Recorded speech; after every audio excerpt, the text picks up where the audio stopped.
మోహనప్రియ మూడవ భాగం. రెండవ భాగంలో మోహనప్రియ తన బావను పెళ్లి చేసుకోవడం ఇష్టం లేదని కుసుమతో చెప్తుంది. ఆమె గతంలో మల్లమ్మను విష్ణును కలుసుకోవడం గురించి, ద్రాక్ష తోటకు వెళ్ళడం గురించి తన కుసుమకు వివరిస్తుంది. కథ కొనసాగుతుంది. అమ్మాయి గారు, మీరేదో ధ్యాసలో పడిపోయారు కానీ ఉండండి, పూలు కోస్తాను అంటూ మల్లమ్మ వెళ్తుంటే, ఆగు నేను వస్తానంటూ ప్రియ అనుసరించింది మల్లమ్మని. ఇద్దరూ మల్లె చెట్ల దగ్గరికి వెళ్ళారు. మల్లమ్మ గబగబా పూలు కోసేస్తున్నది. ప్రియ కళ్ళు మాత్రం చుట్టూ చూస్తున్నాయి విష్ణు కోసం. మల్లమ్మ ఒడి నిండా పూలు కోసింది.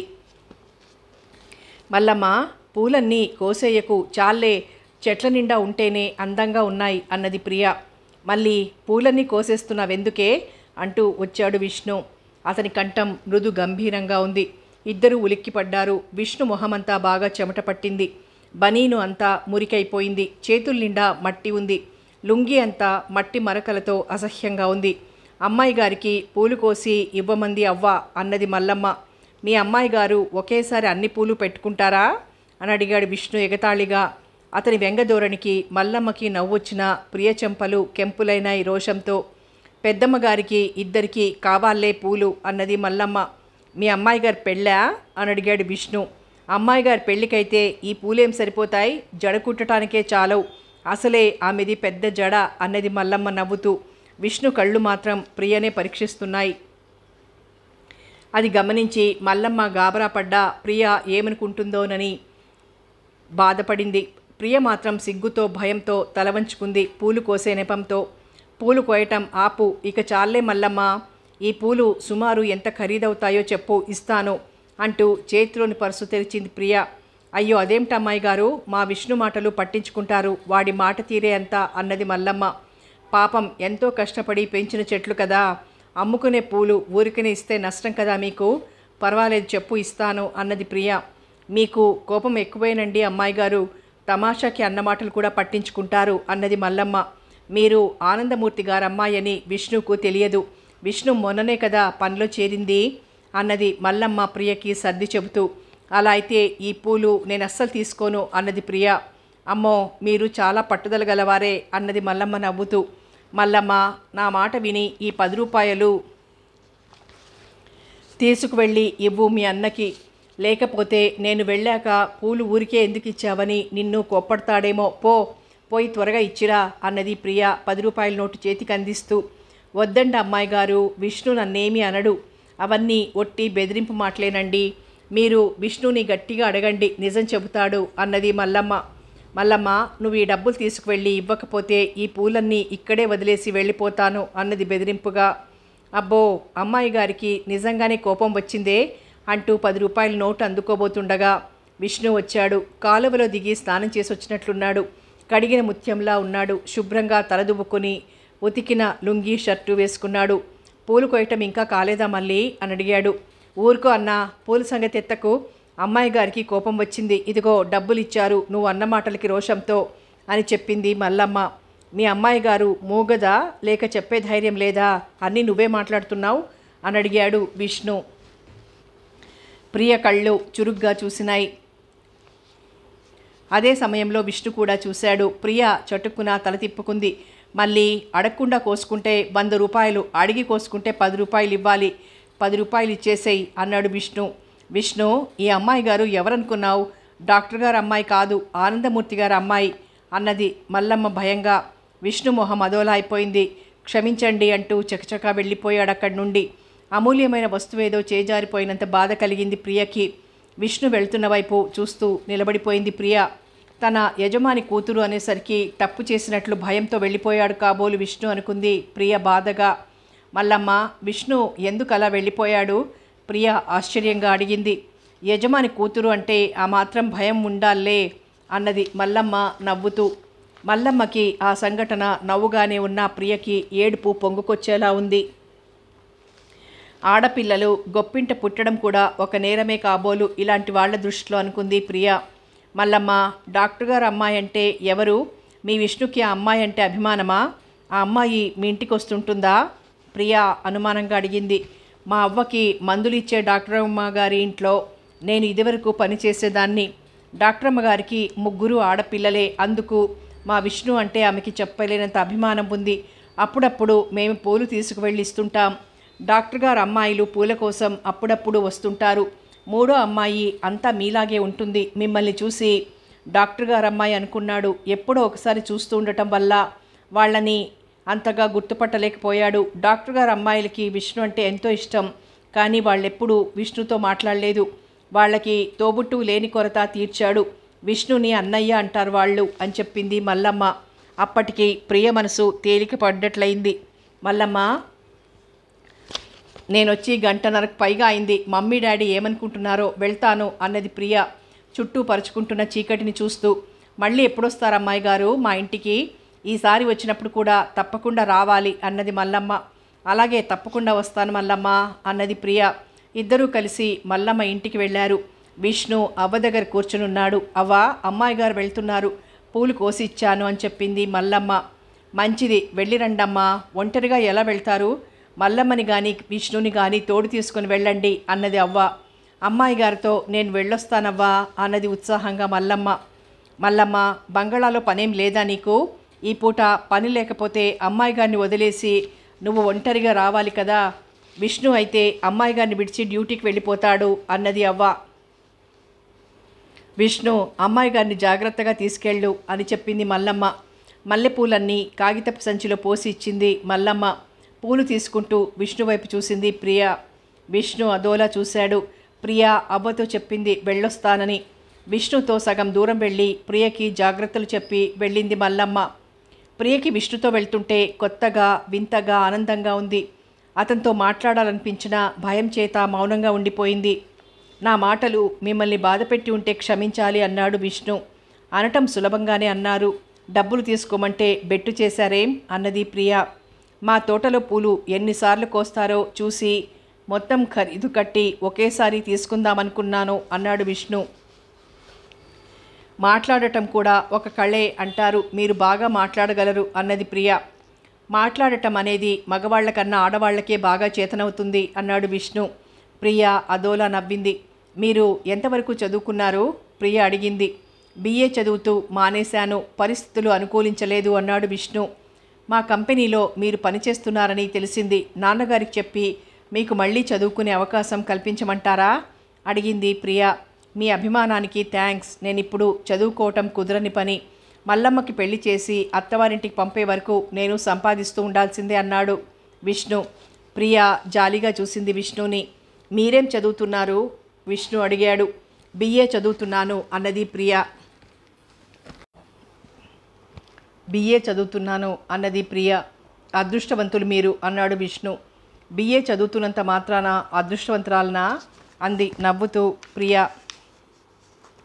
పెద్ద చదువులు చదవాలని ఒకప్పుడు కలలు కన్నాను. భవిష్యత్తును గురించి ఎన్నో ఊహించుకున్నాను. నా ఆశయాలు ఏవీ నెరవేరలేదు.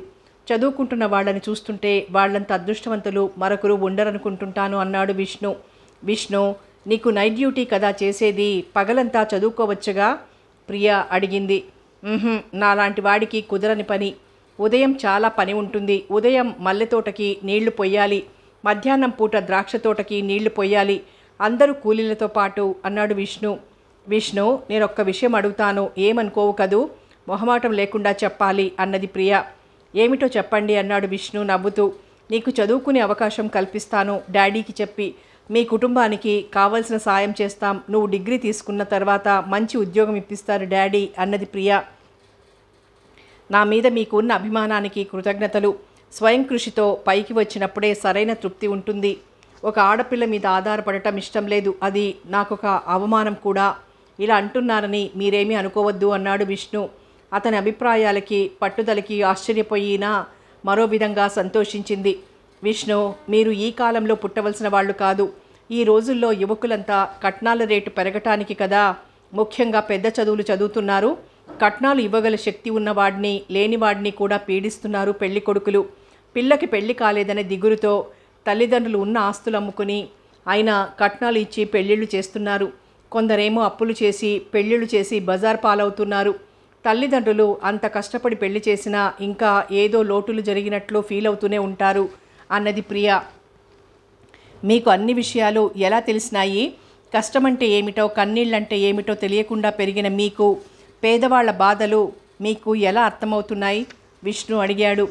నేను మధ్యతరగతి కుటుంబంలోని ఆడపిల్లలతోనే ఎక్కువ స్నేహం చేస్తుంటాను. వాళ్ళ కుటుంబంలో పరిస్థితుల గురించి చెబుతుంటే వింటుంటాను అన్నది ప్రియ. ధనవంతుడికి దరిద్రుణ్ణి చూస్తే చిరాకు అంటారు. సుఖ సంతోషాలతో హాయిగా బ్రతికేవాడికి కన్నీళ్లు కష్టాలంటే అసహ్యం అంటారు. మీరేమిటి ఇలా మాట్లాడుతున్నారు? నేనేమైనా అనుకుంటానని అలా మాట్లాడుతున్నారా? విష్ణు చిరునవ్వుతో అడిగాడు. డబ్బు గల వాళ్ళందరికీ అలాంటి గుణాలే ఎందుకుంటాయి?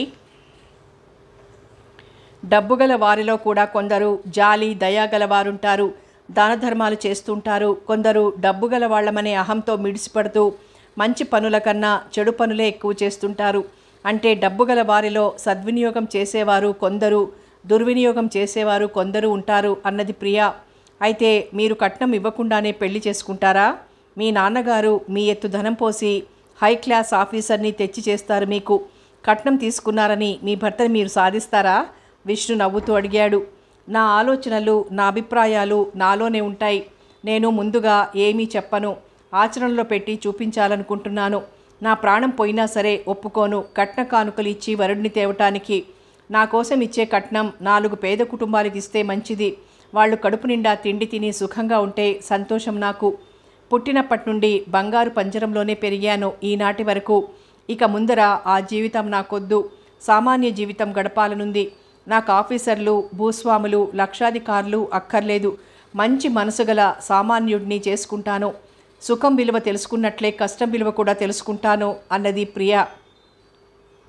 అంటే కోరి కష్టాలు తెచ్చుకుంటారన్నమాట అన్నాడు విష్ణు. కష్టాలేముంది, ఆడంబరమైన జీవితం నాకు అక్కర్లేదంటాను అన్నది ప్రియ. మీరు చిన్నవాళ్ళు, మీరేం మాట్లాడుతున్నారో మీకే తెలియటం లేదు. మీకు లోకానుభవం చాలా తక్కువ. మీ నాన్నగారు లక్షలతో బిజినెస్ చేస్తున్న వ్యక్తి. ఒక సామాన్యుడిని అల్లుడిగా స్వీకరించడానికి అంగీకరిస్తారా? చిరునవ్వుతో అడిగాడు విష్ణు. పేదవాడిని గొప్పవాడు గొప్పదాన్ని పెళ్లాడితే గొప్పతనం ప్రత్యేకత ఏముంటుంది? గొప్పవాడు పేదరాలు గొప్పవాడిని పెళ్లాడితే ప్రపంచం బాగుపడుతుంది, కొంత దరిద్రం తీరుతుంది దేశంలో. డబ్బు ఉన్నవాడికే ఇంకా ఇవ్వటం, లేనివాడిని వాడి కర్మకి వదిలేయటం అన్యాయం అంటాను. నేను మాత్రం పేదవాడిని పెళ్లాడతాను. అతను నా డబ్బు స్వీకరించని పక్షంలో ఏ అనాథ శరణాలయానికో దానం చేసేస్తాను. అతనితో సామాన్య జీవితం గడుపుతాను అన్నది ప్రియ దృఢనిశ్చయంతో. వేగంగా నడవటం తగ్గించి మెల్లగా నడుస్తూ, మీరు అనుకున్నంత తేలికగా ఏదీ జరగదు. బంగారం లాంటి జీవితం మీది. ముందు ముందు కూడా మీ జీవితం ఒడిదుడుకులు లేకుండా గడిచిపోవాలని, బంగారం లాంటి భవిష్యత్తు కావాలని కోరుకోండి. పిచ్చి ఆలోచనలతో ఊహలతో మీ భవిష్యత్తుకి మీరే కత్తెరలు వేసుకోకండి. సినిమాలు చూసి నవలలు చదివి మీలాంటి ఆడపిల్లలు జీవితాల్ని నరకప్రాయం చేసుకుంటున్నారు. మీరు ఎప్పుడూ అలా మాట్లాడకండి అన్నాడు విష్ణు. కాలక్షేపానికి ఏవో కబుర్లు చెప్తున్నాను అనుకుంటున్నావు కదూ, నువ్వే వింటావుగా ముందు ముందు నా గురించి అన్నది ప్రియ సవాల్ చేస్తున్నట్లుగా. కొందరు ధనవంతుల బిడ్డలకి డబ్బు విలువ తెలిసినట్లు మనుషుల విలువ తెలియదంటారు. కానీ మీరు మనుషుల విలువ తెలిసినట్లు డబ్బు విలువ తెలియకపోవటం ఆశ్చర్యంగా ఉంది. ఈ ప్రపంచంలో డబ్బు లేకపోతే క్షణం కూడా బ్రతకలేని స్థితికి వచ్చారు మనుష్యులు. అలాంటిది మీరు సామాన్యుడిని పెళ్లాడతాననటం వింతగా ఉంది అన్నాడు విష్ణు. ప్రియ అదోలా నవ్వింది. ఆమె ఎందుకు అలా నవ్విందో అర్థం కాక ఆశ్చర్యంగా చూశాడు ఆమె వైపు. విష్ణు, తొందరపడకు, నీకే తెలుస్తుంది. నా ఆలోచనలకి నా ఆశయాలకి నీ రూపం తప్పక ఏర్పడుతుందని గట్టి నమ్మకం ఉంది అన్నది ప్రియ. ఇద్దరూ అలా మాట్లాడుకుంటూ బంగళా సమీపించారు. ఇక నేను వెళ్ళిరానా? విష్ణు అడిగాడు. నువ్వు రాకూడదు లోపలికి? ప్రియ అడిగింది. విష్ణు అప్పుడే వెనక్కి తిరిగిపోవటం ఇష్టం లేనట్లుగా. నాకు డ్యూటీ టైం అయిపోతోంది, వెళ్ళిపోవాలి అన్నాడు విష్ణు. అతను లోపలికి రావటానికి జంకుతున్నాడేమో అనుకుంది ప్రియ మౌనంగా అతన్నే చూస్తోంది. వెళ్ళిరానా? మరోసారి హెచ్చరించాడు విష్ణు.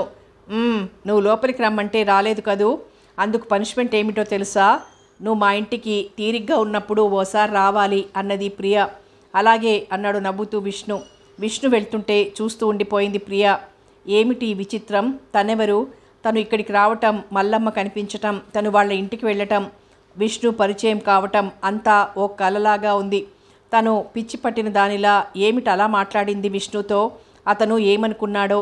ఈ అమ్మాయికి ఖచ్చితంగా మతి భ్రమించి ఉంటుంది అని అనుకున్నాడేమో. అలా ఎందుకు మాట్లాడిందో తనకే అర్థం కావటం లేదు. అతన్ని చూడగానే అలా మాట్లాడాలనిపించిందేమో. తనకే తెలియని అయోమయావస్థలో ఉంది. కానీ విష్ణు ఎందుకో తనని అమితంగా ఆకర్షించాడు. అతను ఉన్న తీరుకి, ఎలాంటి జీవితం గడుపుతున్నాడు, దేవుడికి న్యాయం లేదు. కానీ అతని రూపం, అతను మాట్లాడిన తీరు ఈ జన్మలో మర్చిపోలేదు. విష్ణు మంచి తెలివిగలవాడు. విష్ణు స్వయం కృషితో పైకి రాగలడు. అతన్ని భర్తగా పొందిన ఆడది అదృష్టవంతురాలనుకుంది ప్రియ. విష్ణుతో ఇంకా మాట్లాడుతున్నట్లే ఉంది. అతని రూపం కళ్ళ ముందే ఉంది. ప్రియ ఆలోచిస్తూ మెల్లగా లోపలికి వెళ్ళసాగింది. ఉన్నట్లుండి జిగేలుమంటూ మెరిసిందో మెరుపు. ప్రియ ఉలిక్కిపడి చుట్టూ చూసింది గాబరాగా. చీకటి నలువైపులా పరుచుకుంటున్నది. అప్పుడే 4 గంటలు కావస్తుండగా బయలుదేరిన తను ఇప్పుడా రావటం? మమ్మీ డాడీ ఎంత గాబరా పడుతున్నారో రాధయ్య చెప్పే ఉంటాడు అనుకుంది ప్రియ. ప్రియ మధ్య హాల్లోకి వెళ్ళింది. అక్కడ ఎవ్వరూ లేరు. బెడ్రూమ్లోకి వెళ్ళింది. అక్కడ ఎవరూ కనిపించలేదు. కిచెన్ రూమ్లోకి వెళ్ళింది. అక్కడ ఎవరూ లేరు. ప్రియకి గాబరాతో పాటు ఏడుపు కూడా రావటానికి సిద్ధంగా ఉంది. బిక్కమొహంతో వరండాలోకి వచ్చి నిలబడింది. తనని వదిలేసి మమ్మీ డాడీ ఎక్కడికి వెళ్ళారు? తను ద్రాక్ష తోటలోకి వెళ్తున్నట్లు మమ్మీకి తెలుసు. ఒకవేళ తను రావటం ఆలస్యమైందని మమ్మీ డాడీ గాబరాతో తనని వెతకటానికి వెళ్ళారేమో. వాళ్ళు ఏ వైపు వెళ్ళారో కర్మ అని ప్రియ నుదురు కొట్టుకుంటుండగా బయట కారాగిన శబ్దమైంది. సుశీలమ్మ, ఆనందమూర్తి గారు వచ్చారు. ప్రియా, నువ్వు రాగానే మేము కనిపించకపోయేసరికి గాబరా పడ్డావా? సుశీలమ్మ అడిగింది. తోటంతా చూసొచ్చావా? ఒంటరిగా వెళ్ళటానికి భయం వేయలేదా అమ్మా అని అడిగారు ఆనందమూర్తి గారు. ఓహో, నాకేం భయం అనిపించలేదు అన్నది ప్రియ. తను ఆలస్యంగా రావటం వాళ్ళకి తెలియనందుకు సంతోషిస్తూనే అడిగింది. డాడీ, మీరెక్కడికి వెళ్ళారు అని. ఈ ప్రాంతాల్లో ఫారెస్ట్ ఆఫీసర్ ఒక అతనున్నాడు. అతను నాకు మంచి ఫ్రెండు. అతను ఈ ప్రాంతాల్లో బంగళా కట్టుకున్నాడు. 2-3 సార్లు అతను మన ఇంటికి కూడా వచ్చాడు. తన ఇంటికి రమ్మని 2-3 సార్లు ఫోన్ కూడా చేశాడు. నాకు వెళ్ళటం కుదరలేదు. ఈరోజు షికారుగా వెళ్ళి వచ్చాము. అతనికి ఆరోగ్యం బాగుండటం లేదట. హార్ట్ అటాక్ వచ్చిందట. డాక్టర్లు లాభం లేదు, అతను బ్రతకటం కష్టమంటున్నారట. ఇంటి దగ్గరే ఉంచారు. పాపం అతనికి భార్య తప్ప ఎవ్వరూ లేరు అని చెప్పారు ఆనందమూర్తి గారు. ఇక ఇంటికి వెళ్ళిపోదాం ప్రియా అన్నది సుశీలమ్మ. ఏం ప్రియా, వెళ్దామంటావా? మీ మమ్మీకి అప్పుడే బోర్ కొట్టింది ఇక్కడ అన్నారు ఆనందమూర్తి గారు నవ్వుతూ. మీ ఇష్టం డాడీ అన్నది ప్రియా బుద్ధిమంతురాలిలాగా. అయితే రెడీ కావాలి, 10 నిమిషాల్లో మీరు అన్నారు ఆనందమూర్తి గారు. రాధయ్య, జాగ్రత్తగా ఉండు. అసలే నీ ఆరోగ్యం బాగుండటం లేదు. ఇవిగో బంగళా తాళాలు అంటూ ఇచ్చారు ఆనందమూర్తి గారు. అలాగే బాబు అన్నాడు రాధయ్య తాళాలు అందుకుంటూ. మేం వెళ్ళాక ప్రతి రూము తాళాలు వేసేయి రాధయ్య మరోసారి హెచ్చరించింది సుశీలమ్మ. అలాగేనమ్మా అన్నాడు రాధయ్య. ఆకాశమంతా మేఘావృతమై ఉంది. జిగేల్మంటూ మెరుస్తున్నాయి మెరుపులు. 2 నిమిషాలకు ఒకసారి వర్షం వచ్చే సూచనలు కనిపిస్తున్నాయి. త్వరగా వెళ్దాం రండి, వర్షం వచ్చేలా ఉంది అన్నాడు డ్రైవర్. దోవలో ఎలాంటి అవాంతరాలు ఏర్పడకుండా ఇల్లు చేరగలమంటావా? ఆనందమూర్తి గారు ఆకాశం కేసి చూస్తూ అడిగారు. చెప్పలేమండి, వర్షం వస్తే రావచ్చు అన్నాడు డ్రైవర్. రాధయ్య రగ్గు కప్పుకొని ఓ మూలగా కూర్చున్నాడు. ఏం రాధయ్య అక్కడ కూర్చున్నావు? రగ్గు కప్పుకున్నావేమిటి? ఏమంత చలిగా ఉందని సుశీలమ్మ అడిగింది. ఉన్నట్లుండి చలొచ్చిందమ్మా, జ్వరం కూడా పోసుకుంటున్నది, తలనొప్పి కూడా ఉంది అన్నాడు రాధయ్య కంగుమంటూ దగ్గుతూ. అయ్యో పాపం, జ్వరం వచ్చిందా? సుశీలమ్మ గాబరాగా అడిగింది.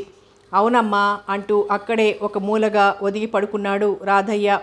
రాధయ్యకి ఈ మధ్య ఆరోగ్యం బాగా దెబ్బతిన్నట్లుంది. ఉన్నట్టుండి చలి జ్వరం వస్తోంది. అతన్ని వాళ్ళ అల్లుడింటి దగ్గర దింపితే మంచిదేమో అన్నాడు డ్రైవర్. ఎలా తీసుకువెళ్తావు? ఇసుక దిబ్బల వైపు కారు వెళ్ళదు.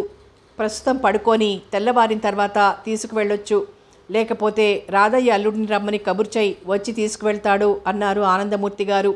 రాధయ్య అల్లుడు సరిగ్గా ఇంటి పట్టున ఉండడు.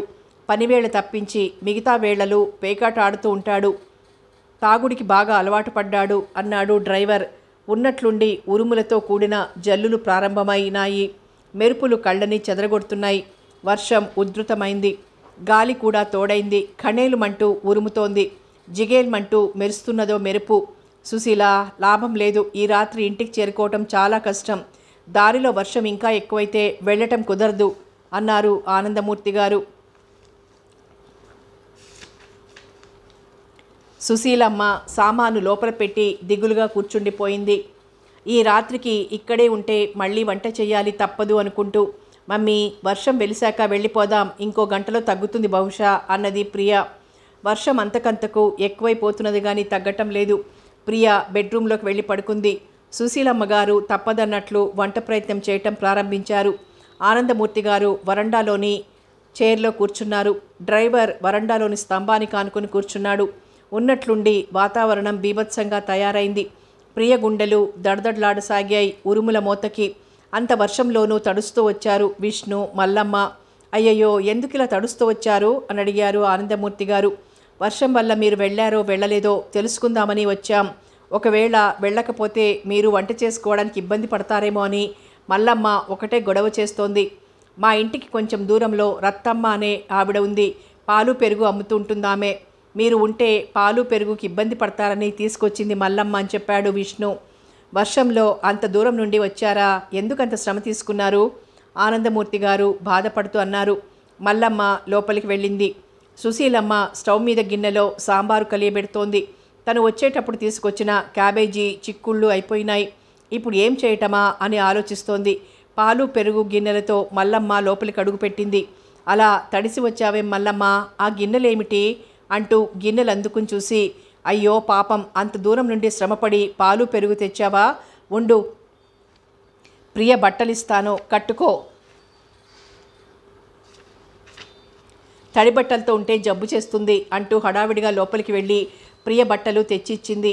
అంత ఖరీదైన బట్టలు మల్లమ్మ ముందు తీసుకోవటానికి నిరాకరించిన సుశీలమ్మ కోప్పడి బలవంతంగా ఇచ్చింది. మల్లమ్మ గబగబా బట్టలు కట్టుకుని తను విడిచిన తడి బట్టలు నీళ్లలో పిండి ఆరేసుకుంది. సుశీలమ్మ చేతిలో పని అందుకుంది. క్షణంలో వంట తయారైంది. దేవుడిలా వచ్చింది మల్లమ్మ. సగం పని తప్పిందనుకుంది సుశీలమ్మ. మల్లమ్మ, మేము వెళ్లకుండా ఇక్కడే ఉన్నామని ఎలా తెలిసింది? సుశీలమ్మ అడిగింది.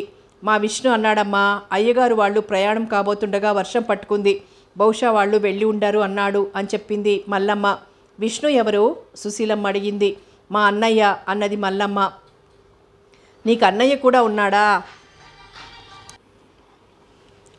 ఏడి, ఎక్కడున్నాడు అని అడిగింది సుశీలమ్మ. మల్లమ్మ అన్నం చూడాలనే ఉద్దేశంతో అడిగింది. బయట అయ్యగారితో మాట్లాడుతున్నాడమ్మా అన్నది మల్లమ్మ.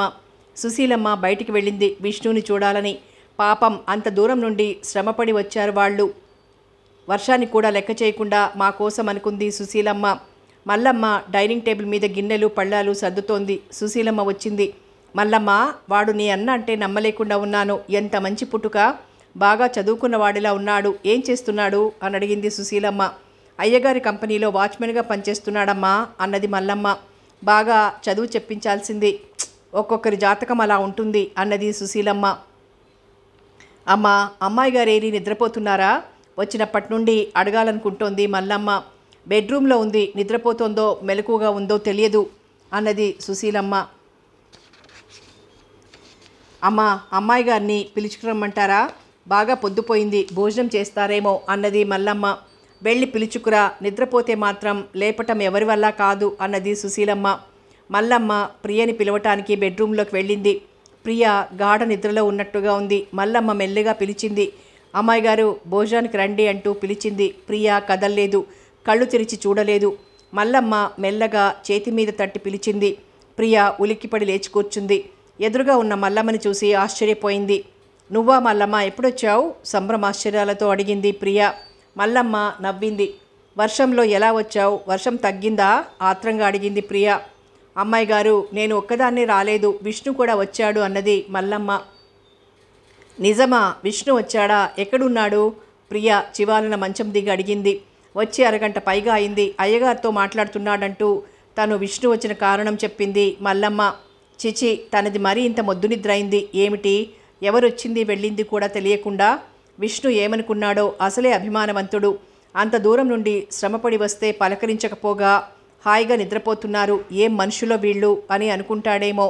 అవసరం కొద్దీ మాట్లాడే రకం వీళ్ళు అనుకున్నాడేమో అనుకుంది ప్రియ. అమ్మాయి గారు, మిమ్మల్ని అమ్మగారు భోజనం చేయడానికి రమ్మంటున్నారు అన్నది మల్లమ్మ.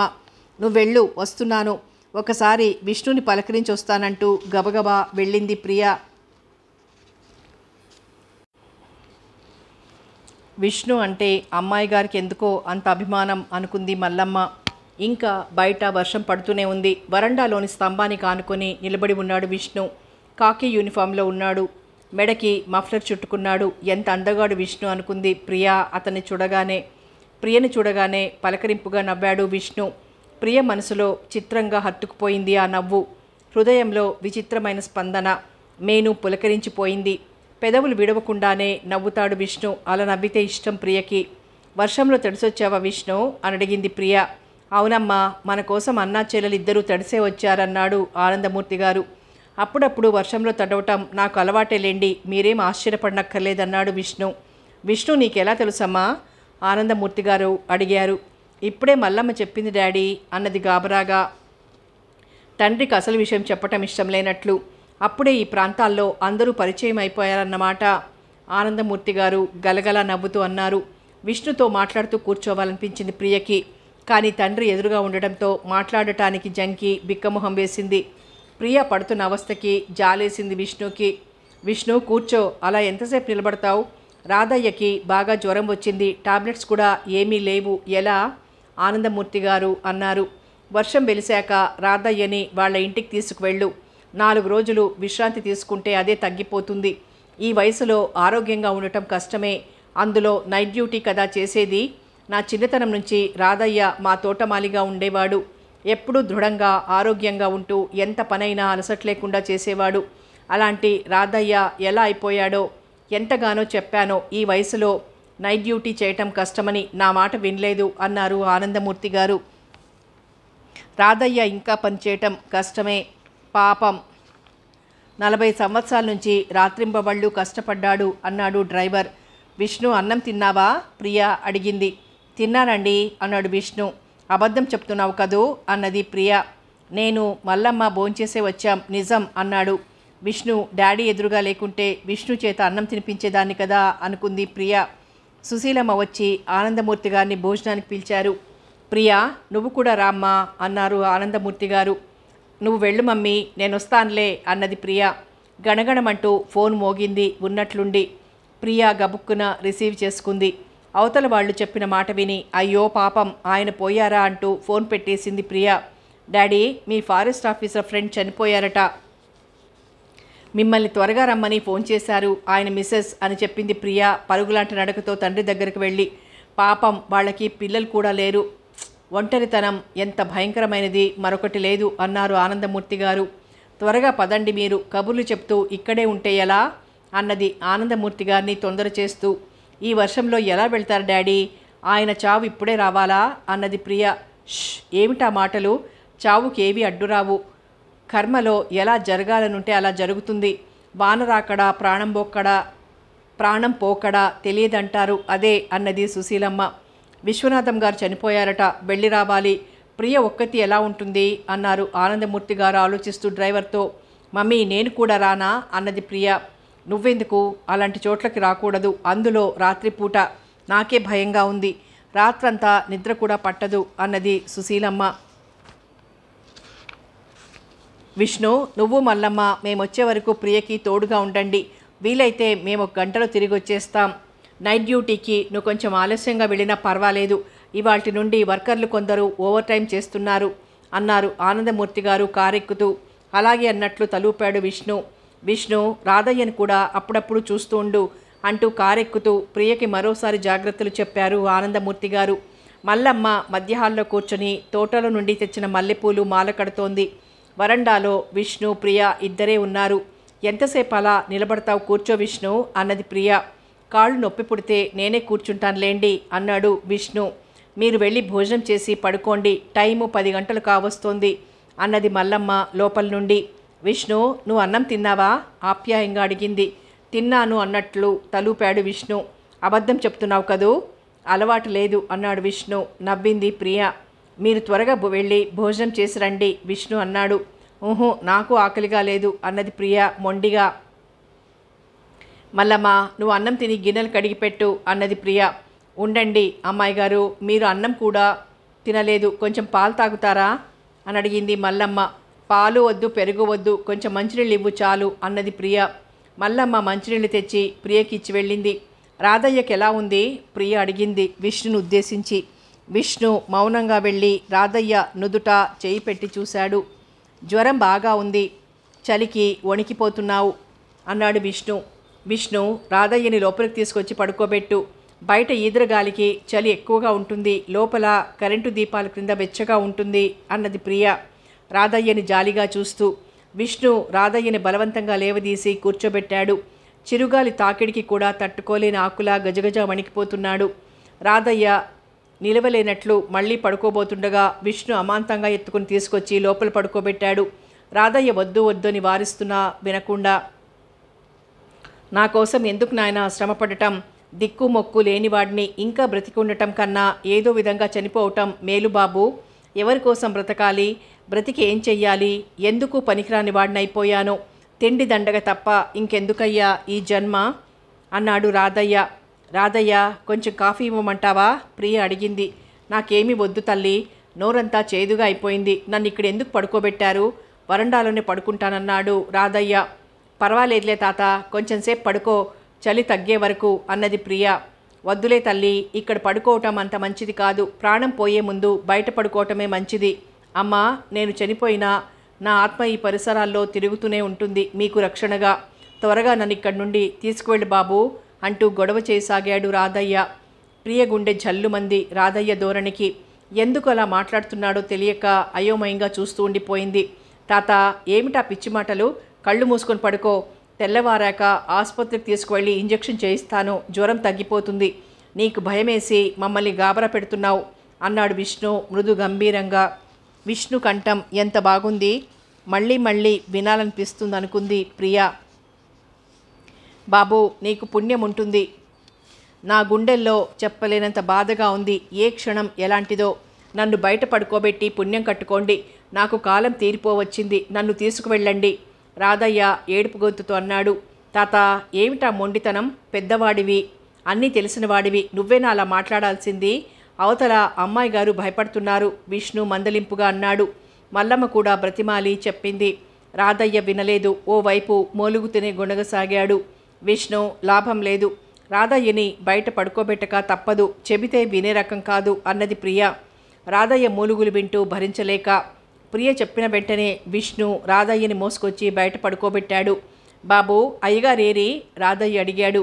అయ్యగారు స్నేహితుడి ఇంటికి వెళ్ళారు, ఓ గంటలో వస్తానన్నారు. నువ్వు కళ్ళు మూసుకొని పడుకో అన్నాడు విష్ణు. అయ్యగారు రావాలి, ఆయనతో ఒక్క మాట చెప్పాలి, చెప్పందే నా ప్రాణం పోదు. అబ్బా, గుండెల్లో ఈ మాయదారి రిపోర్టుతో భరించలేకున్నాను. ఇలా రావటం మూడోసారి. మొదటిసారి వచ్చినప్పుడు అయ్యగారు ఎన్ని మందులు ఇంజెక్షన్లు ఇప్పించారు. ధర్మరాజు నా కోసం చాలా డబ్బు ఖర్చు పెట్టారు. రెండోసారి వచ్చినప్పుడు ఎన్నో మందులు ఇప్పించారు. ఈసారి వస్తే బ్రతకడం కష్టమన్నారు డాక్టరు. గుండెపోటంటే సామాన్యమైన జబ్బా బాబు, ప్రాణాలు తీసే జబ్బు. ఇక మందులు అక్కర్లేదు, డాక్టర్లు అక్కర్లేదు అంటూ మూలగటం ప్రారంభించాడు రాధయ్య. ప్రియ బిక్కమొహంతో నిలబడింది రాధయ్యను చూస్తూ. అమ్మాయి గారు, మీరు వెళ్ళి పడుకోండి అన్నది మల్లమ్మ. నాకు నిద్ర రావటం లేదు, మమ్మీ డాడీ వచ్చే వరకు పడుకోను అన్నది ప్రియ. వర్షం తగ్గే సూచనలు కనిపించలేదు. రాధయ్య మూలుగులు ఎక్కువైనాయి. ఆనందమూర్తి గారు, సుశీలమ్మ 12 గంటలకు వచ్చారు. ప్రియ, ఎందుకమ్మా పొద్దుపోయే వరకు మేల్కున్నావు? ఆశ్చర్యంగా అడిగారు ఆనందమూర్తి గారు. ప్రియ రాధయ్యని గురించి జరిగిందంతా చెప్పింది. ఏమిటి, రాధయ్యకు అంత సీరియస్గా ఉందా? విష్ణు, త్వరగా పద, రాధయ్యని హాస్పిటల్లో చేర్పించుదాం అన్నారు ఆనందమూర్తి గారు రాధయ్య చేతిని పట్టుకొని నాడీ పరీక్షిస్తూ గాబరాగా. వద్దు బాబయ్య, ఇప్పటి వరకు నా గురించి మీరు తీసుకున్న శ్రమ చాలు. ఒక్కమారు ఇలా దగ్గరకు రండి బాబు అన్నాడు. రాధయ్య ఆయాసంతో రొప్పుతూ, ఎందుకు రాధయ్య అంత గాబరా పడుతున్నావు? కొంచెం సేపు ఉంటే సర్దుకుంటుంది గుండెల్లో నొప్పి. చలి తగ్గే వరకు కళ్ళు మూసుకుని పడుకో అన్నారు. రాధయ్య అంత బాధలోనూ అదోలా నవ్వాడు. ఆ నవ్వులో చెప్పలేనంత నిరాశ నిస్పృహలు ఉన్నాయి. బాబుగారు, ఇప్పుడు నేను అనుభవిస్తున్న బాధని బట్టి నేను ఎంతసేపు బ్రతుకుతానో నాకు తెలుసు. ఇలా రండి, మీకు ఒక రహస్యం చెప్పాలి. నేను కన్ను మూసేలోగా ఎన్నాళ్ళ నుంచో చెప్పాలనుకుంటే కుదరటం లేదు. ఇక్కడ ఎవరూ లేరు కదా మెల్లగా అన్నాడు రాధయ్య. ఏమిటో చెప్పా రహస్యం అంటూ రాధయ్య మీదికి వంగాడు ఆనందమూర్తి గారు. రాధయ్య ఆయాసపడుతూనే తల తిప్పి అటు ఇటు చూశాడు. విష్ణు కొంచెం దూరంగా నిలబడి ఉన్నాడు. సుశీలమ్మ, ప్రియ, మల్లమ్మ విష్ణు వెనక నిలబడున్నారు. రాధయ్య రొప్పుతూనే ఏమిటో చెప్పసాగాడు. ఆనందమూర్తి గారి మొహం అదోలా అయిపోయింది. ఆయన కనుబొమ్మలు ముడివడి అంతలోనే విడిపోయినాయి. ఆయన మొహంలో గంభీరం చోటు చేసుకుంది. ఆనందమూర్తి గారు బరువుగా నిట్టూర్చాడు. రాధయ్య చెప్పటం ముగించాడు. బరువుగా పీలుస్తున్నాడు ఊపిరి. రాధయ్య బలవంతంగా చేతులెత్తి దండం పెట్టి ఏదేదో గొణుకుతున్నాడు. ఆనందమూర్తి గారు వణుకుతున్న రాధయ్య చేతుల్ని పట్టుకున్నారు.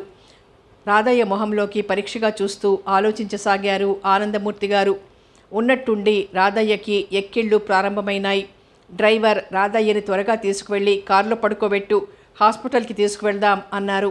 ఆనందమూర్తి గారు గంభీరంగా డ్రైవర్ విష్ణు సాయంతో రాధయ్యని తీసుకొచ్చి కారులో పడుకోబెడుతుండగానే తల వాల్చేశాడు. అతని ప్రాణాలు అనంతవాయువుల్లో కలిసిపోయాయి. డ్రైవర్ విష్ణు సాయంతో మళ్ళీ రాధయ్యని తీసుకొచ్చి వరండాలో రాధయ్య కప్పుకుని రగ్గుపరిచి పడుకోబెట్టాడు. పాపం రాధయ్య చనిపోయాడు. నా చిన్నతనం నుంచి రాధయ్య మా ఇంటిని కనిపెట్టుకుని ఉండేవాడు. మనసులో ఎంత బాధ ఉన్నా బయటికి చెప్పేవాడు కాదు. ఎంత చాకిరీ అయినా విసుక్కోకుండా క్షణాల మీద చేసేవాడు అన్నాడు ఆనందమూర్తి గారు. అదేమిటి అంత హఠాత్తుగా పోయాడు పాపం అన్నది సుశీలమ్మ. రాధయ్య పైకెంత దృఢంగా ఆరోగ్యంగా కనిపించినా వయసు బాగా మీరిపోవటం, లోపల గుండె జబ్బు తినేసింది రాధయ్యని అన్నాడు డ్రైవర్.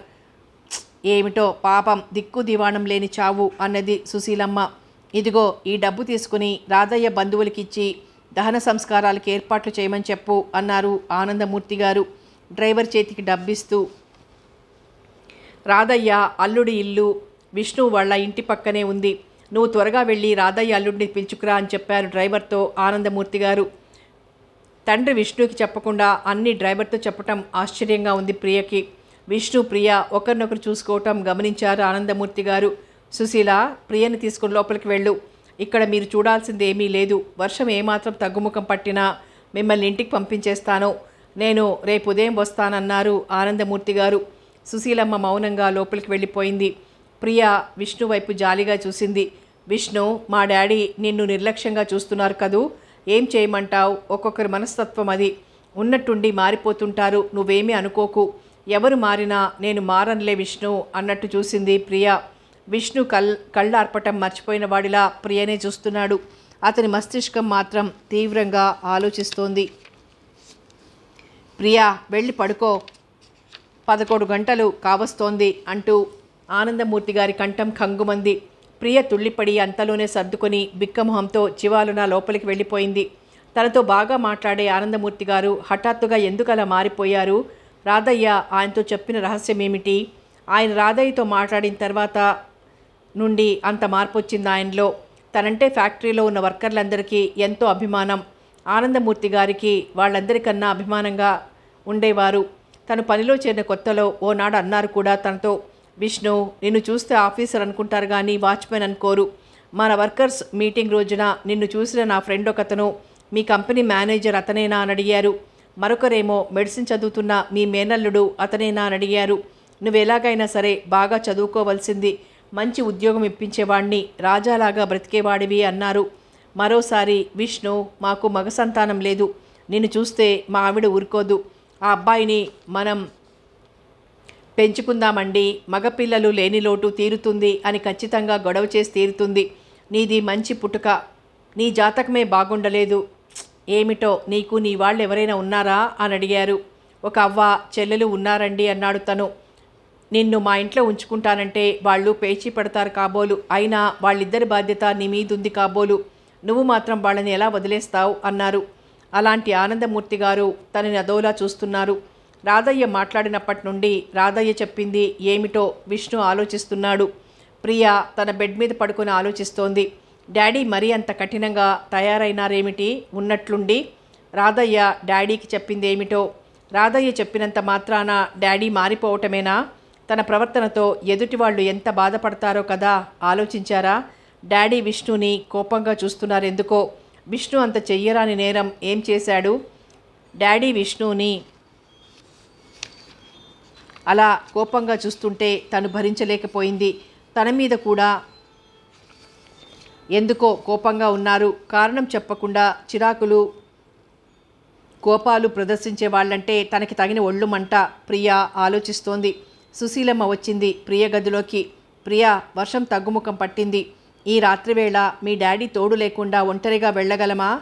నాకేమిటో అంతా అయోమయంగా ఉంది. మనం రావటమేమిటి, రాధయ్య పోవటమేమిటి, అంతా విచిత్రంగా ఉంది అన్నది సుశీలమ్మ. ప్రియ జవాబు చెప్పలేదు. ప్రియా, మీ డాడీ ఉన్నట్లుండి అంత సీరియస్ అయినాడేమిటి? ఆయన మనసులో మాట చెప్పరు. మనం ఏదైనా అడిగితే విసుక్కుంటారు. ఆయన చెప్పాల్సిందే కానీ మనం అడగటానికి లేదు. సుశీలమ్మ గారు సాధింపుగా అన్నది. మమ్మీ, డాడీకి రాధయ్య ఏదో సీక్రెట్ చెప్పాడు. అప్పటి నుంచే డాడీ అదోలా అయిపోయినారు అన్నది ప్రియ. అవునన్నట్లు తలూపింది సుశీలమ్మ. అమ్మా, వర్షం వెలిసింది, త్వరగా రావాలి. అయ్యగారు మిమ్మల్ని ఇంటి దగ్గర విడిచి వెంటనే రమ్మన్నారు అంటూ వచ్చాడు డ్రైవర్. ఒక క్షణం ప్రియ, సుశీలమ్మ ఒకరి మొహం ఒకరు చూసుకున్నారు. వెంటనే సుశీలమ్మ గబగబా వెళ్ళి సామాను సర్దుకోసాగింది. ప్రియ వరండాలోకి వచ్చింది.